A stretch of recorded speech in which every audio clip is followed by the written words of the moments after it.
శుభోదయం మిత్రులారా, వార్తా కథనాలపై విశ్లేషణ కార్యక్రమం టీజీటీవీ మార్నింగ్ న్యూస్ కు స్వాగతం. నేను మీ జల్లి సత్య. ముందుగా వార్తల్లోని ప్రధానాంశాలు కనుక చూసుకున్నట్టయితే, బనకచెర్ల విషయంలో బలైరామా అని చెప్పి కాంగ్రెస్ ఎమ్మెల్యేలు మంత్రులు ఒకవైపు మల్లగుల్లాలు పడతా ఉంటే, మరోవైపు తన మీద ఏదైతే ముఖ్యమంత్రి పదవి నుంచి తప్పించడానికి ఎవరెవరు ప్రయత్నాలు చేస్తున్నారా అని చెప్పి, ఎవరెవరు జట్టు కొడతా ఉన్నారని చెప్పి మంత్రుల ఫోన్లు ఎమ్మెల్యేల ఫోన్లు ట్యాపింగ్ అవుతున్నట్టుగా నిన్నటి రోజున ఒక సంచలన కథనం వెలువడింది. మరి దాని మీద కూడా గవర్నర్ కూడా ఫిర్యాదు చేయడం జరిగింది ఎమ్మెల్సీ.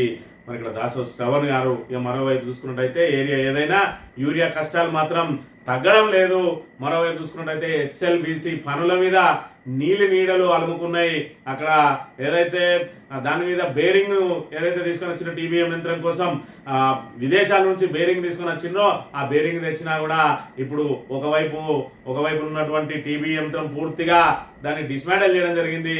రెండో వైపు నుంచి మరి ఇక్కడ సొరంగం తవ్వుకుంటూ వద్దామంటే దానికి తెచ్చిన బేరింగ్ లో మరి ఇక్కడ మిగతా పార్ట్స్ కొన్ని తీసి ఏదైతే డిస్మాండిల్ చేసిందో దానికి బిగించడం మూలంగా ఇప్పుడు సుమారు 5-6 దేశాల నుంచి స్పేర్ పార్ట్స్ తీసుకురావాలని, మరి అదే విధంగా కొత్త టీబీఎం యంత్రం కావాలని చెప్పి ఆర్డర్ చేసినా కూడా కనీసం 3 సంవత్సరాలు పడుతుందనడంతో మరి ఎస్ఎల్బిసిని ఏ విధంగానైనా పూర్తి చేస్తామని చెప్పి ఏదైతే మరి ఇక్కడ మాటలు మాట్లాడినో కాంగ్రెస్ మంత్రులు, వాళ్ళ మాటలు నీటి మూటలుగానే మారనున్నాయనే విషయాన్ని మనం ఇక్కడ ప్రధానంగా గమనించవచ్చు. ఇక వార్తా కథనాలను కనుక పరిశీలించినట్లయితే, ముందుగా నమస్తే తెలంగాణలో మోదీ మా ప్రశ్నలకు బదులు పహల్గాం ఉగ్రదాడిపై పార్లమెంట్ లో చర్చిద్దాం, భద్రతా లోపాలపై జాతికి సమాధానం చెప్పాలి, ట్రంప్ పదే చేస్తున్న మధ్యవర్తిత్వం వ్యాఖ్యలపై మీరు నోరెందుకు మెదపరు, బీహార్ ఓటర్ జాబితా సవరణపై వైఖరేంటి, అఖిలపక్ష సమావేశంలో విపక్షాల డిమాండ్, నదుల అనుసంధానం పేరిట దోపిడీ అంటున్న బీఆర్ఎస్, నేటి నుంచి పార్లమెంటు వర్షాకాల సమావేశాలు, మొత్తం 8 బిల్లులను ప్రవేశపెట్టనున్న కేంద్రం అని చెప్పి, మోడీ చరిష్మా తగ్గింది అని చెప్పి ఏదైతే పెద్ద ఎత్తున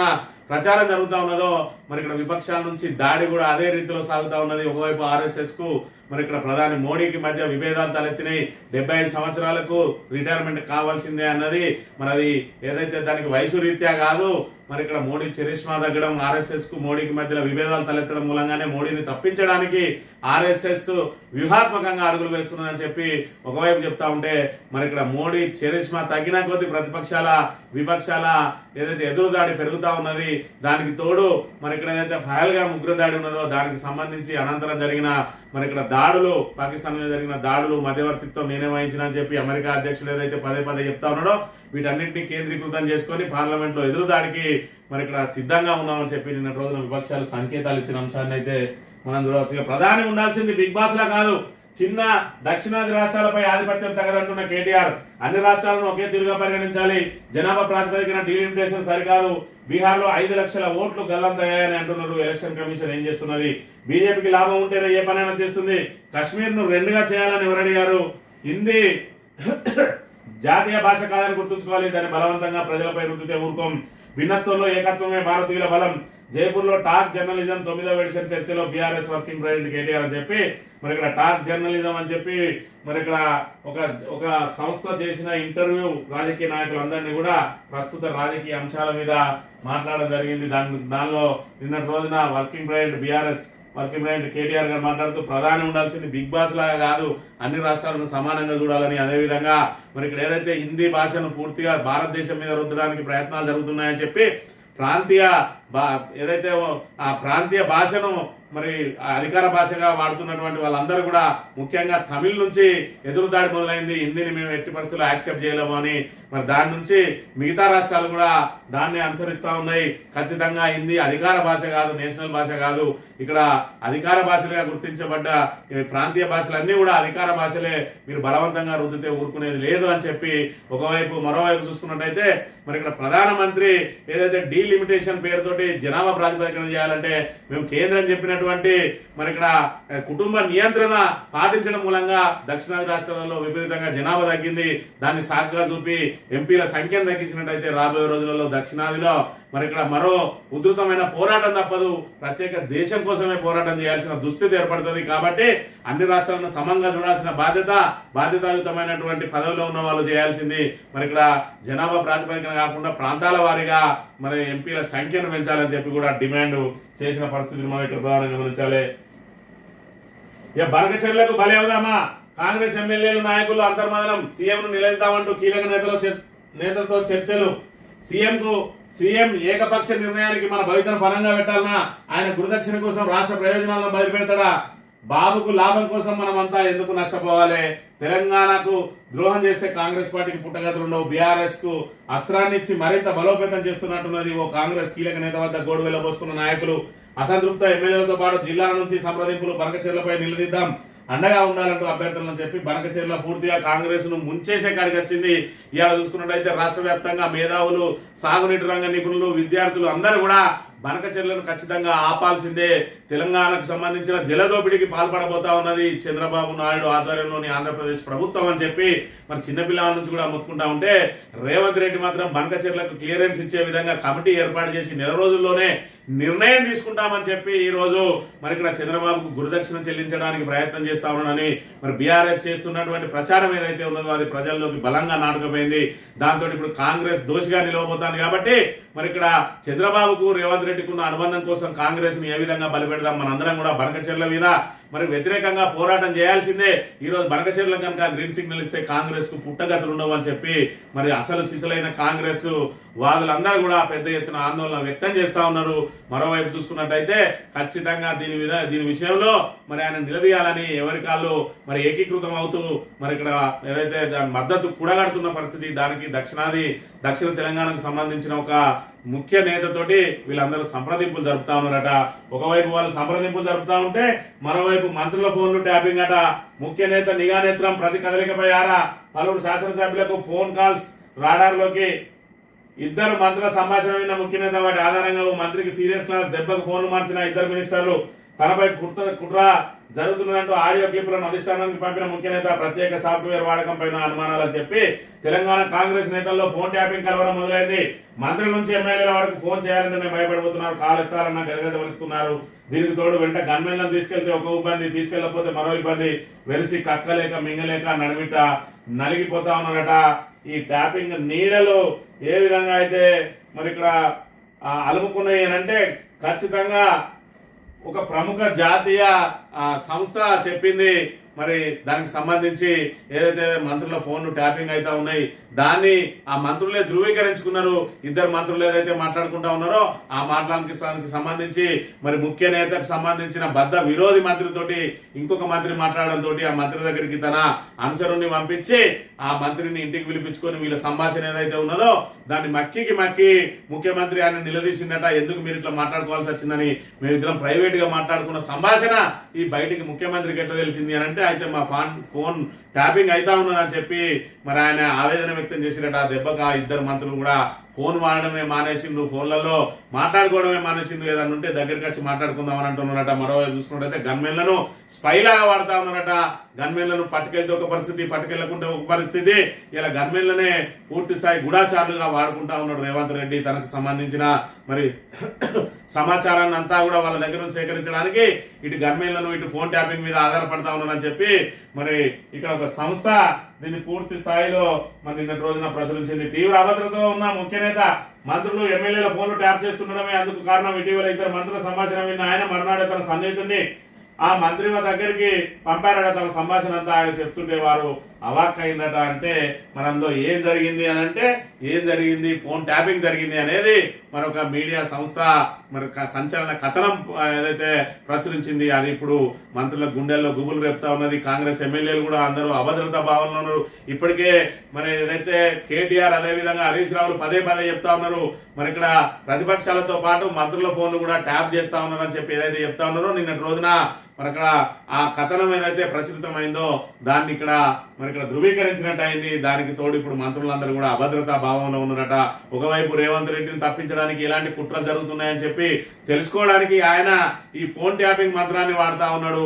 మరోవైపు చూసుకున్నట్టయితే మరి ఇక్కడ వాళ్ళకి సంబంధించిన ప్రైవేట్ సంభాషణ అంతా కూడా ఏవి మరి సొంత పార్టీ మరి అధికార పార్టీలో ఉన్న మంత్రుల ఫోన్లని ఏ విధంగా చేస్తారని చెప్పి వాళ్ళు ఆవేదన వ్యక్తం చేస్తున్న పరిస్థితిని మనం ఇక్కడ గమనించాలి. ఇక మరోవైపు చూసుకున్నట్టయితే ఆర్డినెన్స్ 42%, మరి ఇక్కడ బీసీలకు 42%, స్థానిక సంస్థల్లో విద్యా ఉద్యోగాల్లో మరి ఇక్కడ 42% కల్పిస్తామని కామారెడ్డి డిక్లరేషన్ లో ప్రకటించిన కాంగ్రెస్ ఇవాళ దాన్ని సాధించలేకపోతా ఉన్నది. మరి ఇక్కడ బీసీ బిల్లు తిరస్కరణకు గురైందట. రాష్ట్రపతి దగ్గర ఏదైతే పెండింగ్ లో ఉన్నదో బిల్లు దాన్ని తిప్పి పంపి 15 రోజులు అయితే ప్రభుత్వం దాచిపెట్టింది అని చెప్పి మరి ఇక్కడ ఏదైతే నమస్తే తెలంగాణ అనుమానం వ్యక్తం చేస్తా ఉన్నది. బీసీ బిల్లు తిరస్కరణ వెనక్కి పంపిన కేంద్రం 50% సీలింగ్ ఉటంకిస్తూ కొర్రి సర్కారు వివరణలు ఇచ్చిన మళ్లీ వెనక్కి వివరాలు వెల్లడించిన రాష్ట్ర ప్రభుత్వం ఈ నేపథ్యంలో ఆర్డినెన్స్ అడావుడు అని చెప్పి 15 రోజులు అయితుంది అది పంపి కాబట్టే ఇవాళ దాన్ని బయటికి పెట్టకుండా అధికారికంగా బయటికి వెల్లడించకుండా ఆర్డినెన్స్ తోటి డ్రామాలు ఆడుతా ఉన్నది.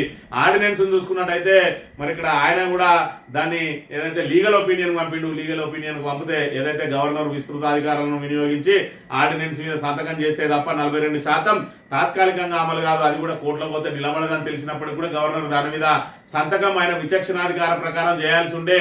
మరి ఇక్కడ ఆయన చేయకుండా దాన్ని ఏదైతే న్యాయ సలహా కోసం పంపిండో ఖచ్చితంగా న్యాయ సలహాలో మరి ఇక్కడ లీగల్ అడ్వైజర్స్ ఎవరైతే ఉన్నారో వాళ్ళు ఖచ్చితంగా ఇది సుప్రీం కోర్టు ఆదేశాలకు విరుద్ధంగా ఉన్నది కాబట్టి దీన్ని నిలవది, కోర్టులలో పోతే నిలవది కాబట్టి ఆర్డినెన్స్ మీద సంతకం చేయవద్దు అని చెప్పే సలహా ఇస్తారు. కాబట్టి ఆర్డినెన్స్ అటకెక్కినట్టే, బీసీ బిల్లు కూడా అటకెక్కినట్టే, అది కూడా తిరస్కరణకు గురైందట.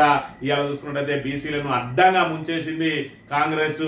ఏదైతే 6 గ్యారంటీల పేరుతోటి 420 హామీల పేరుతోటి మరి ఇక్కడ మహిళలను, విద్యార్థులను, ఉద్యోగులను మరి అదేవిధంగా ఆర్టీసీ డ్రైవర్లను, గిగ్ వర్కర్లను అందరినీ కూడా ఏకకాలంలో ఏ విధంగా అయితే మోసం చేసిందో బీసీలను కూడా 42% రిజర్వేషన్ పేరుతోటి నట్టేట ముంచింది. ఇలా 42% ఆ సూర్యుడు ఇటు మలిసినా ఈ చంద్రుడు అటు మలిసినా ఎవరు అడ్డం వచ్చినా అమలు చేసి తీరుతా అని ఏదైతే గప్పాలు పెట్టిండో ముఖ్యమంత్రి రేవంత్ రెడ్డి అవన్నీ కూడా నీటి ముట్టలే అని చెప్పి తేడతెల్లమైతా ఉన్నది. ఒకవైపు స్థానిక సంస్థలు ఎన్నికలు నిర్వహించాలంటే జంకుతున్నటువంటి రాష్ట్ర ప్రభుత్వం ఈ విధంగా వాయిదాల మీద వాయిదాలు వేయడానికి ఒకవైపు బీసీ బిల్ అని, మరోవైపు ఆర్డినెన్స్ అని చెప్పి, మరోవైపు మళ్ళీ రేపటి రోజున ఏం చేస్తుందో మొత్తానికైతే ఇటు 42% అమలు చేయలేక, ఇటు స్థానిక సంస్థల ఎన్నికలు నిర్వహించలేక ఇవాళ గ్రామాలన్నింటినీ కూడా పరిపాలన పూర్తిగా పడకేసి ఏదైతే పారిశుద్ధ్యం లోపించి గ్రామాలు కంపబడుతున్నా ఇవాళ స్థానిక ప్రజాప్రతినిధులను ఎంపిక చేయలేని దుస్థితిలో ఉన్నది కాంగ్రెస్ ప్రభుత్వం అనే విషయాన్ని మనం ఇక్కడ ప్రధానంగా గమనించాలి. ఈ బంకచెర్లపై పొరుగు రాష్ట్రాలు గచ్చుపడ్డ 24లోగా అభిప్రాయం చెప్పకుండా అంతే నోర్మల్ పని ఒడిశా, ఛత్తీస్గఢ్, మహారాష్ట్ర ఆయా రాష్ట్రాల్లో అధికారంలో ఉన్న బీజేపీని ఒక తెలంగాణ ఒప్పిస్తే ఇక ఆమోదమే. అందుకే రేవంత్ కేంద్రం సంప్రదింపులు నో చెప్పకుండా చర్చలకు సీఎం తహతహ అని చెప్పి బంకచెర్ల మరి ఇక్కడ ప్రాజెక్టు నిర్మించాలనా లేదా అని అంటే దానికి సంబంధించి గోదావరి బేసిన్ లో ఉన్న రాష్ట్రాల ఆమోదం తెలపాలి.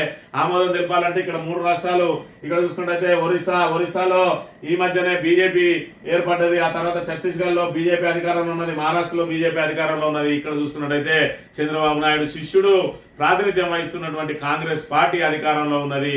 మరి ఇక్కడ ఈ 3 రాష్ట్రాలు కూడా ఇప్పటికే 24 లోపల అభ్యంతరాలు చెప్పాలంటే ఇప్పటి వరకు కూడా అభ్యంతరాలు చెప్పలేదు, వాళ్ళు చెప్పే అవకాశం కూడా లేదు. ఎందుకంటే కేంద్రం బంకచెర్లకు సపోర్ట్ చేస్తా ఉన్నది. కావేరికి లింక్ చేసి తమిళనాడుకు నీళ్ళిచ్చి తమిళనాడులో రాజకీయంగా లబ్ధి పొందే ప్రయత్నం ఏదైతే బీజేపీ చేస్తా ఉన్నదో మరి అక్కడ బీజేపీ ముఖ్యమంత్రులు ఎవరు కూడా నోరు మెదపకుండా ఉన్నారు.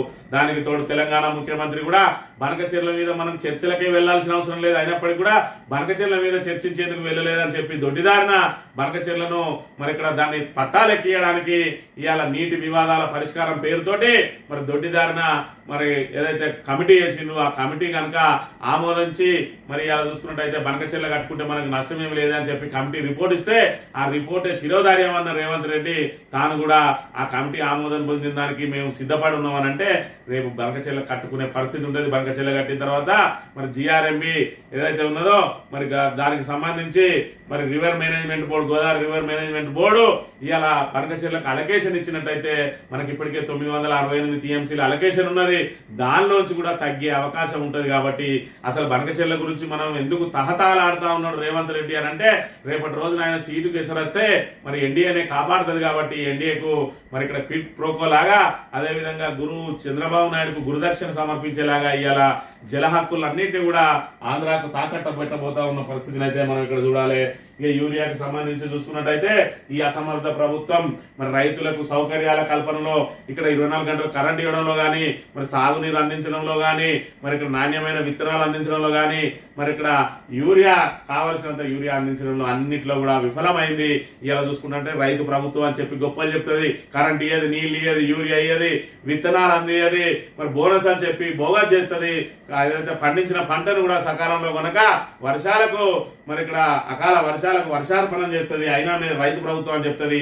ఈ రైతు ప్రభుత్వంలో ఇప్పుడు పొలాల పని ఉండగా కూడా వాళ్ళందరూ పొలాల పని మానేసి ఉదయం 7 గంటల నుంచి పిఎస్సిఎస్ దగ్గర యూరియా కోసం ఏ విధంగా లైన్ కడతా ఉన్నారు, వాళ్ళ సమయం అంతా ఏ విధంగా వృధా అవుతున్నది. రోజుకు మరి ఒక రైతుకు 2 బస్తాలకు మించి ఇవ్వకపోవడంతో మరి ఇంటింటి రాజులు అందరూ కూడా ఇక్కడనే పడిగాపులు గాయాల్సిన దుస్థితి ఏర్పడ్డది. దీనికి అందరికి కూడా ప్రధాన కారణం వీళ్ళ ఏదైతే మరి ఇక్కడ అవగాహన లేమి, మరి ఇక్కడ ఏదైతే కాంగ్రెస్ ప్రభుత్వ వైఫల్యం. అసలు యూరియా ఎంత అవసరం పడుతుంది, ఎంత నిల్వలు ఉన్నాయి, మరి ఆ నిల్వలు రావడానికి మనం ఏం చేయాలని ముందస్తుగా యూరియాను సమీకరించకుండా ఇవాళ రైతులను నానా ఇబ్బందులకు గురి చేస్తా ఉన్న పరిస్థితిని మనం ఇక్కడ ప్రధానంగా గమనించాలి. ఇక గురుకుల పాఠశాల విషయానికి వస్తే మళ్ళీ ఏదైతే ఫుడ్ పాయిజన్ కేసులు, ఫుడ్ పాయిజన్ సంఘటనలు మళ్ళీ వరుసగా చోటు చేసుకుంటా ఉన్నాయి. కలుషిత ఆహారం తిని 30 మందికి అస్వస్థత. నాగర్ కర్నూలు జిల్లా పెద్దకొత్తపల్లి గురుకుల పాఠశాలలో ఘటనట. కలుషిత ఆహారం తిన్న 30 మంది విద్యార్థులు అస్వస్థతకు గురైన ఘటన నాగర్ కర్నూలు జిల్లా పెద్దకొత్తపల్లి బాలుర గురుకుల కళాశాలలో శనివారం రాత్రి చోటు చేసుకున్నది. మళ్ళా 30 మందికి అస్వస్థతకు గురైనరు. అయినప్పటికీ కూడా ప్రభుత్వం మొద్దు నిద్ర వేయడం లేదు. విద్యా కమిషన్ పేరుతోటి ఆకునూరు మురళి నేను ఏదో పీకుతా అని చెప్పి విద్యా కమిషన్ కు చైర్మన్ గా ఉన్నాడు. ఇలాంటి సంఘటనలన్నా కనీసం అరికట్టలేని దుస్థితిలో ఉన్నాడు. గత బీఆర్ఎస్ ప్రభుత్వంలో చూసుకున్నట్టయితే నేను అది చేస్తా ఇది చేస్తా, నాకు ఒక విద్యా కమిషన్ చైర్మన్ ఇస్తే మొత్తం విద్యా స్వరూపాన్ని మార్చి చూపిస్తా అన్నాడు. కనీసం విద్యార్థులకు నాణ్యమైన భోజనం అందించడంలో కూడా కనీస సూచనలు చేయలేని దుస్థితిలో ఉన్నాడు ఆ మాజీ ఐఏఎస్ అనే విషయాన్ని కూడా మనం ఇక్కడ గమనించాలి. టీబీఎం గుల్లా టన్నెల్ పనులు కల్లా 150 రోజుల కథ. ఎస్ఎల్బీసీ కంచికే ముందుకు పోలేక వెనక్కి రాలేక సొరంగంలో ఇరుక్కున్న కాంగ్రెస్ సర్కార్ బేరింగ్ వచ్చినా ముందుకు సాగని పనులు ఇప్పుడు విడిభాగాలు కావాలట. శ్రీశైలం ఎడవగట్టు కాలువ పనుల పునరుద్ధరణలో డైలీ సీరియల్ల ట్విస్టులట. అమెరికా నుంచి మెషిన్ బేరింగ్ తెప్పించేందుకు అపసోపాలు. తీరా బేరింగ్ వచ్చాక చూస్తే యంత్రం విడిభాగాలు మాయం. కొత్తవి తెప్పిద్దామంటే 5 దేశాల నుంచి రావాల్సిన పాటలు. టీవీఎం కొత్తది తెప్పించాలన్న తయారీకి 3 ఏళ్లట. ఎస్ఎల్బీసీ టన్నెల్ గురించి నేటికి సరిగ్గా 5 నెలలు. ప్రమాదంలో సజీవ సమాధైన కార్మికుల మృతదేహాలు నేటికి దొరకలేదు. దానికి తోడు ఇప్పుడు మొత్తం ప్రాజెక్టు అడకెక్కే పరిస్థితి నెలకొన్నది. అమెరికా నుంచి కష్టపడి టన్నెల్ బోర్ మిషన్ బేరింగ్లు తెచ్చిన అధికారులు దాని పాటలు మాయమైనట్టు గుర్తించారు. వాటిని మరోవైపున ఉన్న మెషిన్ కు పెట్టామని అది కాస్త ఫిబ్రవరి 1 జరిగిన ప్రమాదంలో మట్టి కింద కూరుకుపోయి దాన్ని డిస్మాంటిల్ చేసిండ్రు. ఇవాళ చూసుకున్నట్టే ఎస్ఎల్బీసీని మరి ఇక్కడ ఎవరు అడ్డం పడ్డా రేవంత్ రెడ్డికి ఒక్కటే డైలాగ్ వస్తుంది. ఇటు సూర్యుడు అటు మొలిసినా, అటు చంద్రుడు ఇటు మొలిసినా, మరి హరిహరాజులు అడ్డం పడ్డా కూడా నేను సాధించి తీరుతా అని చెప్పి ప్రతిదానికి అవే ప్రగల్భాలు వలుకుతాడు. మరి ఆ ప్రగల్భాలు వలికి ఆ తెల్లారే ఆ మాట మర్చిపోతాడు. ఇలా చూసుకున్నట్టయితే ఎస్ఎల్బీసీ టన్నెల్ ను పూర్తి చేసి తీరుతాము. అక్కడ బీఆర్ఎస్ ప్రభుత్వమే దాన్ని మొత్తం పూర్తిగా మరి తవ్వకుండా నిర్లక్ష్యంగా వదిలేసింది 10 ఏళ్ల పాటు అని చెప్పి పదే ఆరోపణలు ఏదైతే చేసిండో ఇలా తవ్వటా అని మొదలుపెట్టి ఏదైతే దాని రక్షణ చర్యలు కూడా చూసుకోకుండా, దాని పరిస్థితులు ఏంటియో చూసుకోకుండా అక్కడ నుంచి మరి ఏదైతే ఆ ఊటలాగా వస్తా ఉన్నది అదంతా పైన ఉన్న ఆ సోల్ ఏదైతే ఉన్నదో అదంతా కూడా మరి తడిగా మారింది. అది కూలే ప్రమాదం ఉన్నదని తెలిసి కూడా అందులో పనులు చేపట్టి టీబీఎం మిషన్ తో పాటు 8 మంది సజీవ సమాధి మరి ఇక్కడ కాబడ్డారు. ఆ తర్వాత పూర్తిగా టీబీఎం మిషన్ నే డిస్మాంటిల్ చేయాల్సి వచ్చింది. మరోవైపు ఉన్నటువంటి టీబీఎం మిషన్ కు బేరింగ్ పేరుతోటి దాన్ని ఏదైతే అమెరికా నుంచి బేరింగ్ తీసుకొచ్చి తీరా ఫిట్ చేసే టైంలో చూసుకున్నట్టయితే దానిలో కొన్ని పార్ట్లు మిస్ అయినాయట. ఎందుకు మిస్ అయినాయంటే యుగల్ దిక్కు టీబీఎం మిషన్ కి పార్ట్లను దాని నుంచి తీసి దీనికి వేసిండు అంటే మరి ఇప్పుడు దాని పార్ట్లు ఎప్పుడు వస్తాయంటే 5 దేశాల నుంచి రావాలన్నట్టు అవి ఇప్పుడు వస్తాయి. ఇప్పట్లో వారికి జరిగే పనైనా మరి కొత్త టీబీఎం అనేది కొందామంటే కొత్త టీబీఎం కొనాలన్నా 3 సంవత్సరాల టైం పడుతుందట. ఇక ఎస్ఎల్బీసీని మరి ఇక్కడ ఏదైతే పనులు చేతగాక మరి ఇక్కడ ఏదైతే పాలనా వైఫల్యంతో కనీసం మరి ఇక్కడ దాన్ని ఏ విధంగా పనులు చేపట్టాలనే ఇంజనీర్ల నిపుణుల సూచనలు కూడా స్వీకరించకుండా మరి హడావిడిగా ఏదైతే పనులు చేపట్టి మేము యుద్ధ రంగంలోకి అభిమన్యులాగా ఉరికిపోయి టన్నెల్లో చిక్కుకున్నది కాంగ్రెస్ ప్రభుత్వం అనే విషయాన్ని మనం ఇక్కడ చూడాలి. ఇక నమస్తే సాక్షి దినపత్రిక విషయానికి వస్తే బోనం ఎత్తిన భాగ్యనగరం పాతబస్తీలో కర్మ పండుగగా లాల్ దర్వాజా సింహవాహిని బోనాలు. మొదటి బోనం సమర్పించిన దేవేందర్ గౌడ్ కుటుంబీకులు, పట్టు వస్త్రాలు సమర్పించిన డిప్యూటీ సీఎం భట్టి విక్రమార్క ఆలయాన్ని విస్తరిస్తామని రాష్ట్రం సర్వతోముఖాభివృద్ధి చెందాలని అమ్మవారిని వేడుకున్నట్టు వెళ్ళి అమ్మవారి ఆలయాలను దర్శించిన పలువురు మంత్రులు, ఎమ్మెల్యేలు, ఎమ్మెల్సీలు అని చెప్పి మరి ఇక్కడ ఏదైతే బోనాల పండుగ హైదరాబాద్ కి హైలైట్ గా ఉంటది. హైదరాబాద్ లో బోనాల పండుగ మరి ఇక్కడ పెద్ద ఎత్తున జరుపుకుంటారు. దానికి సంబంధించి నిన్న రోజున మరి ఏదైతే పాత బస్తీలో కన్న పండుగగా జరిగిందో లాల్ దర్వాజా సింహవాహిని బోనాలు. ఇక ఇంజనీరింగ్ విషయానికి వస్తే కటాఫ్ తగ్గింది, పోటీ పెరిగిందట. ఇంజనీరింగ్ సీట్ల కేటాయింపులో భారీ మార్పు. నాన్ లోకల్ ఎత్తివేతే కారణం అంటున్న నిపుణులు 10,000 లోపు ర్యాంక్ వరకు సీటు పక్కానే ఆ పై ర్యాంకర్లు ఆచితూసి అడిగేయాల్సిందే. రాష్ట్రంలో ఇంజనీరింగ్ కౌన్సిలింగ్ ట్రెండ్ పూర్తిగా మారిపోయింది. మొదటి రౌండ్ లో ఈసారి ప్రధాన కాలేజీల్లో కటాఫ్ బాగా తగ్గింది. దీంతో మంచి ర్యాంకర్లకే కోరుకున్న చోట సీట్లు వచ్చాయి. మిగతా రౌండ్లలోనూ ఇదే విధంగా ఉండే అవకాశం ఉంది. 5,000 ర్యాంకు దాటిన తర్వాత పోటీ తీవ్రంగా ఉంది. ఉస్మానియా, JNTU సహా అన్ని టాప్ కాలేజీల్లోని గతేడాదితో పోలిస్తే కటాఫ్ ర్యాంకులు భారీగా తగ్గినాయట. 2024లో ఉస్మానియా యూనివర్సిటీ పరిధిలో కంప్యూటర్ కోర్ గ్రూప్ లో 1850 ర్యాంకు వచ్చిన బాలకు జనరల్ కేటగిరీ సీట్ వస్తే ఈ ఏడాది 1221కి తగ్గింది ఆగింది. JNTH లో ఇదే బ్రాంచ్ లో గత ఏడాది 873 కటాఫ్ ఉంటే ఈసారి 620 తోటి ఆగిపోయిందట. మరి ఇంజనీరింగ్, అగ్రి, ఫార్మా ఉమ్మడి ప్రవేశ పరీక్షలో ఈ ఏడాది మార్పులు చోటు చేసుకునే రాష్ట్ర విభజన నాటి నుంచి ఉన్న నాన్ లోకల్ కోటాను ఈసారి ఎత్తివేశారు. దీంతో ఆంధ్రప్రదేశ్ విద్యార్థులు తెలంగాణలోని స్థానిక ఇంజనీరింగ్ కాలేజీలో సీట్లు పొందే వీలు లేకుండా పోయింది. ఏపీ నుంచి దాదాపు 75,000 మంది ఏటా ఈఏపీ సెట్ లో పోటీ పడేవారు. వారితో కలుపుకొని 2,10,000 మంది వరకు ఇంజనీరింగ్ సెట్ లో అర్హత సాధించేవారు. ఈసారి 2,07,000 మంది ఇంజనీరింగ్ సెట్ రాస్తే 151,779 మాత్రమే అర్హత సాధించారు. అంటే ఇక్కడ సంఖ్య తగ్గింది, పోటీ పెరిగింది, కటాఫ్ కూడా తగ్గింది. దానికి సంబంధించి ఏంటంటే ఇంతకుముందు నాన్ లోకల్ వాళ్ళు కూడా ఇందులో పోటీ పడేవారు కాబట్టి ఇప్పుడు ఆ నాన్ లోకల్ వాళ్ళను ఇందులో నుంచి తీసేయడంతో ఇప్పుడు పూర్తిగా తెలంగాణ వాళ్ళకే వస్తున్నప్పటికీ ఏదైతే కటాఫ్ తగ్గింది, మరి కటాఫ్ తగ్గింది అని అంటే లాస్ట్ ఇయర్ ర్యాంక్ తోటి పోల్చుకున్న వాళ్ళకి మాత్రం ఆ టైపు సీట్లు వచ్చే అవకాశం లేదు. ఇక చందూరుపై చర్చకు సై, సింధూరుపై చర్చకు సై, కీలకాంశాలపై పార్లమెంట్ లో చర్చిస్తాం. కేంద్రం నేటి నుంచే వర్షాకాల సమావేశాలట. 8 కొత్త బిల్లులు ప్రవేశపెట్టనున్న కేంద్రం. జస్టిస్ వర్మ అభిశంసన తీర్మానం కూడా సజావుగా సాగేందుకు సహకరించండి. అఖిలపక్ష భేటీలో విపక్షాలకు కేంద్ర ప్రభుత్వం విజ్ఞప్తి. సింధూర్, ట్రంప్ వ్యాఖ్యలు.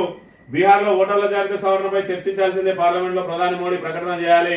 మరి ఇక్కడ అస్త్రశస్త్రాలు సిద్ధం చేసుకుంటూ ఉన్నాయి అధికార విపక్షాలన్నీ కూడా. మరి ఇక్కడ ఆపరేషన్ సింధూర్ నే ప్రధాన అంశంగా తీసుకోవడం, అదేవిధంగా ట్రంప్ వ్యాఖ్యల మీద, మరి ఇక్కడ మధ్యవర్తిత్వం వ్యాఖ్యల మీద ఎందుకు ప్రధాని మిన్నకుండిపోతా ఉన్నాడు అనే దాని మీద, అదేవిధంగా విమానాలు ఊళ్ళి అని చెప్పి ఏదైతే మళ్ళీ ప్రకటన చేసి ఇక్కడ ప్రభుత్వాన్ని ఇరుకునబెట్టే ప్రయత్నం చేసిండు. దాని మీద చేయాలనుకుంటే ప్రభుత్వం మాత్రం 8 కొత్త బిల్లులు, అదేవిధంగా నోట్ల కట్టలతో దొరికిన మరి జస్టిస్ వర్మ అభిశంసన తీర్మానం, వీటన్నిటి మీద ప్రత్యేక దృష్టి పెట్టిన అంశాన్ని చూడాలి. ఇక వరంగల్లో తెలంగాణ క్రీడా పాఠశాలట.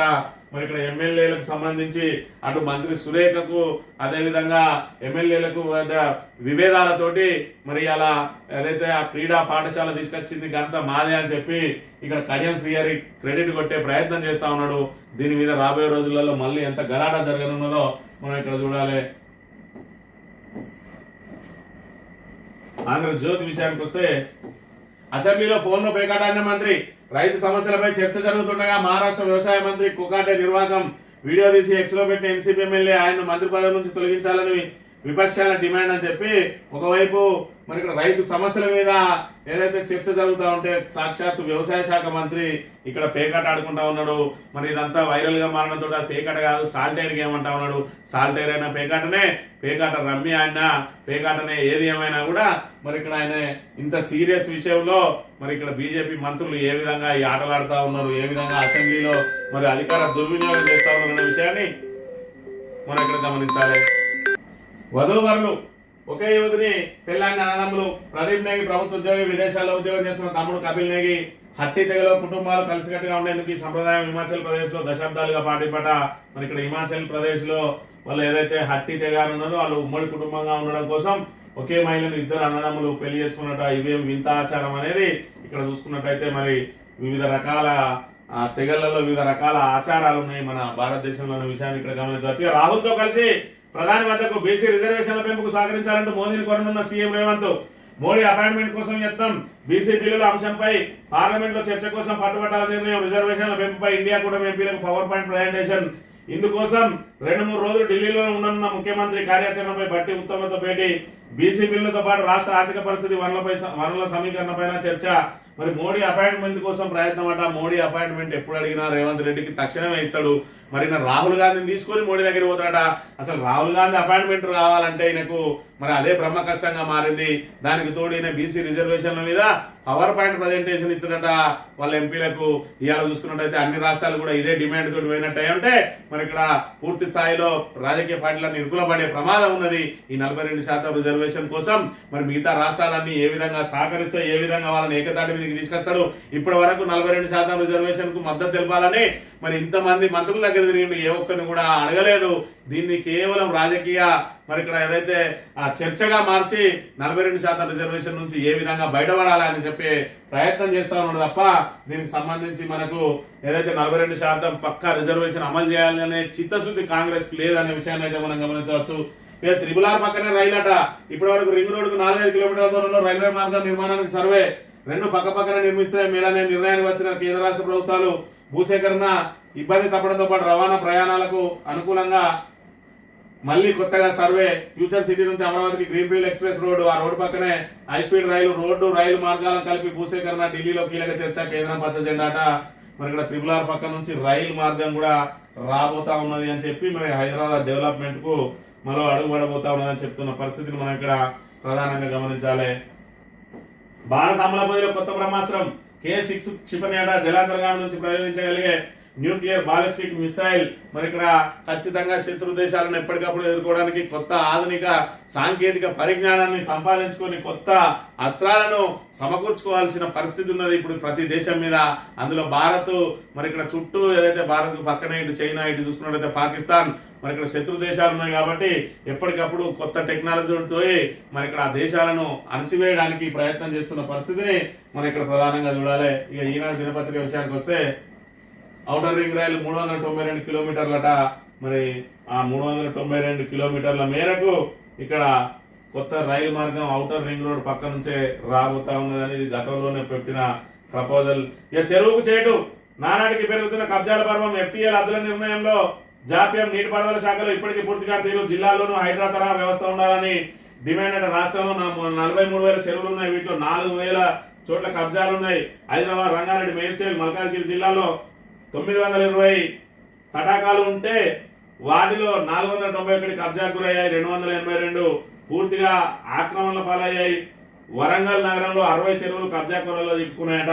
మరి ఇక్కడ కబ్జాలను ఆపడానికి మా ప్రభుత్వం ఉన్నది అని చెప్పి గప్పాలు కొట్టుకుంటా ఉన్నారు. 20 నెలలకు దగ్గరికి వస్తాను. ఇంకా మరి ఇక్కడ మట్టి పోసి చదును చేసి పూర్తిగా చెరువులను కబ్జా చేస్తా ఉంటే మరి ఏం చేస్తా ఉన్నది జిల్లా యంత్రాంగం అంతా? కాంగ్రెస్ ప్రభుత్వం మరి మాటలకే పరిమితం అయిందా, మరి ఇక్కడ చేతల్లో కూడా చూపిస్తుందా అనేది ఇక్కడ వాళ్ళ తాబేదారు పత్రికలు రాస్తే తప్ప వాళ్ళ దృష్టికి పోతలేవు అనే విషయాన్ని కూడా మనం ఇక్కడ ప్రధానంగా గమనించాలి.